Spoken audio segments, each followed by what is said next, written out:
Well, we are Twisted Rabbit Creations. So this is our garage. We have converted into a workshop in Pueblo, Colorado. By mixing these by hand, then we're not accelerating them as quickly. Every time he takes a bath, he has to have a bath bomb. Making soap, making bath and body products.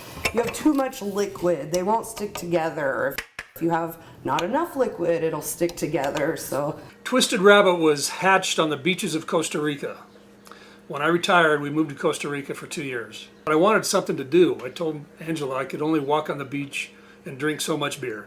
This container is sodium hydroxide in water, or lye. I was a respiratory director. I was in respiratory for almost 30 years. And when he makes the alkaline with the fats, the lye with the oils, it goes through a process called saponification. And me being in medical field, it's kind of the chemistry, science part of it that really intrigues me. And here I have olive oil, coconut oil, palm oil, almond oil, and castor oil. When COVID hit, our business went to zero. So it's going to be all swirly. We're not trying to do anything on purpose here. I really thought the soap sales would take off. And create kind of a groovy pattern. January 1 last year until today of last year, we had done 22 shows.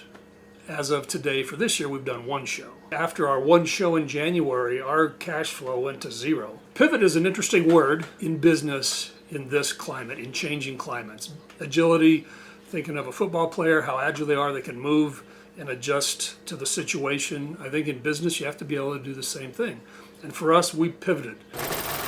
This was my maiden voyage into the sewing world, and I had never sewn before this.